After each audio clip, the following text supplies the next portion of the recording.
M Swaraj MLA യുവ MLA-മാരിലെ പുലി. DYFI ചോരയായതുകൊണ്ട് അത് എപ്പോഴും ഇങ്ങനെ തിളച്ചുകൊണ്ടേയിരിക്കും. ഗവർണറുടെ നയപ്രഖ്യാപനത്തിൻ്റെ മറുപടി പ്രസംഗത്തിൽ സ്വരാജ് കസറി അടിച്ചു കേട്ടോ. സ്ത്രീ സുരക്ഷയെക്കുറിച്ച് കോൺഗ്രസ് പ്രസംഗിക്കുന്നു. ഇതിനേക്കാൾ വലിയൊരു തമാശ ഈ 21ാം നൂറ്റാണ്ടിൽ ഉണ്ടാവാനില്ല. സ്ത്രീ സുരക്ഷയെക്കുറിച്ച് കോൺഗ്രസ് സംസാരിക്കുന്നു എന്ന് പറഞ്ഞാൽ കോഴികളുടെ സംരക്ഷണത്തെക്കുറിച്ച് കുറുക്കൻ പ്രബന്ധം അവതരിപ്പിക്കുന്നത് പോലെയാണ് എന്ന് പറയേണ്ടതായിട്ട് വരും. അല്ലെങ്കിൽ സസ്യഭക്ഷണത്തിന്റെ പ്രാധാന്യത്തെക്കുറിച്ച് നരഭോജിയായ പുലി ക്ലാസ് എടുക്കുന്നത് പോലെയാണ് എന്ന് പറയേണ്ടതായി വരും. നമ്മുടെ കഴിഞ്ഞകാല അനുഭവങ്ങളെല്ലാം നമ്മളെ ഓർമ്മിപ്പിക്കുന്നതാണ്. ഏതെങ്കിലും തരത്തിലുള്ള ആത്മാർത്ഥതയോടുകൂടിയ ഒരു സമീപനമല്ല ഇന്നിവിടെ അടിയന്തര പ്രമേയം അവതരിപ്പിച്ച ബഹുമാന്യനായ തൃക്കാക്കരയിലെ അംഗവും UDF ആകെയും സ്വീകരിച്ചിട്ടുള്ളത്. ഇവിടെ ഇരിക്കുന്ന സാമാജികർ ശ്രദ്ധിച്ചിട്ടുണ്ടാവും. അടിയന്തര പ്രമേയത്തിന് അവതരണാനുമതി തേടിക്കൊണ്ട് അദ്ദേഹം സംസാരിച്ച് പ്രസംഗം അവസാനിപ്പിച്ചപ്പോൾ സഭ നിർത്തിവെച്ച് ചർച്ച ചെയ്യണം എന്ന് പറയാൻ ബഹുമാനപ്പെട്ട അംഗം മറന്നുപോയി. അത് പറയാതെയാണ് അദ്ദേഹം ഇരുന്നത്. ആരോ ഓർമ്മിപ്പിച്ചപ്പോഴാണ് അദ്ദേഹം വീണ്ടും ചാടി എഴുന്നേറ്റ് അത് പറയാൻ വേണ്ടി ശ്രമിച്ചത്.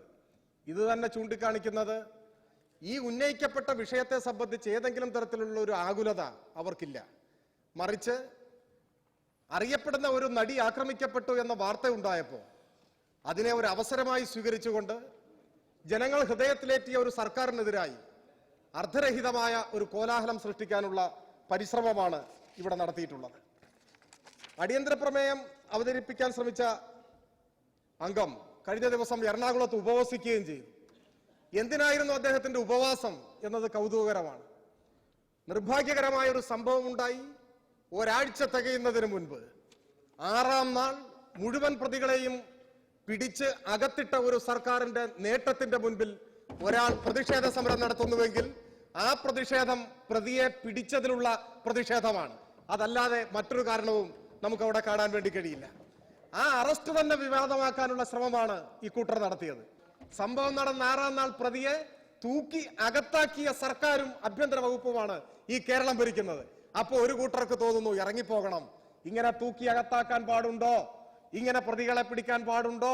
ഇങ്ങനെയൊക്കെ ചെയ്യാമോ എന്നാണ് ബഹുമാനപ്പെട്ട പ്രതിപക്ഷം ഇന്ന് വിലപിക്കുന്നത് എന്ന് നമുക്ക് മനസ്സിലാക്കാൻ സാധിക്കും. നടിയെ ആക്രമിച്ച കേസിലെ പ്രതിയെ പിടിക്കാൻ പ്രതിയുടെ ചെരുപ്പ് നഷ്ടപ്പെട്ടിട്ടുണ്ടോ എന്ന് നോക്കി ആ ചെരുപ്പെടുത്ത് ഒരു മരത്തിൽ കെട്ടിവെച്ച് പോലീസ് ഒളിച്ചിരുന്ന് ചെരുപ്പെടുക്കാൻ വരുമ്പോ പിടിക്കാൻ നിൽക്കണം എന്നായിരുന്നോ ബഹുമാനപ്പെട്ട തൃക്കാക്കര അംഗവും അദ്ദേഹത്തോടൊപ്പം ഇറങ്ങിപ്പോയവരും ആഗ്രഹിച്ചത്?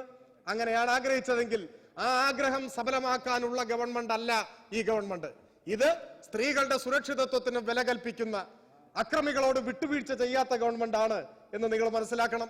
ഇവിടെ നിങ്ങൾ ഭരിക്കുമ്പോഴാണ് ഡൽഹിയിൽ നിന്ന് ബണ്ടി ചോറന്ന കള്ളൻ ഒരു വിമാനം പിടിച്ച് തിരുവനന്തപുരത്തേക്ക് വന്നു. എന്താ വരാൻ കാരണം? ജാർഖണ്ഡിൽ ജയിലിൽ കിടന്ന ബെട്ടി മൊഹന്തി എന്ന മറ്റൊരു ക്രിമിനൽ പരോളിലിറങ്ങി വിമാനം പിടിച്ച് കേരളത്തിൽ വന്നു. എന്താ കാരണം? അന്ന് ഗൂഗിളിൽ സെർച്ച് ചെയ്താൽ പോലീസിനെ ഭയപ്പെടാതെ നിർഭയമായി മോഷ്ടിക്കാനും കുറ്റകൃത്യങ്ങൾ ഏർപ്പെടാനും കഴിയുന്ന ഇന്ത്യയിലെ ഏക സ്ഥലം ഈ കേരളമാണ് എന്ന് മനസ്സിലാക്കാൻ കഴിയുമായിരുന്നു. ഇന്ത്യയുടെ വിവിധ ഭാഗങ്ങളിൽ നിന്നും ഇത്തരത്തിലുള്ള ക്രിമിനലുകൾ, കുറ്റവാളികൾ ഉമ്മൻചാണ്ടിയുടെ നാട്ടിലേക്ക് വന്നു, ഇവിടെ കുറ്റകൃത്യങ്ങളിൽ ഏർപ്പെട്ടു. വാരാന്ത്യ ഡെമോക്രസിയുടെ സമയവും അവസാനിക്കുകയാണ്. പുതിയ വിഭവങ്ങളുമായി അടുത്തയാഴ്ച വീണ്ടും കാണാം. നന്ദി, നല്ല നമസ്കാരം.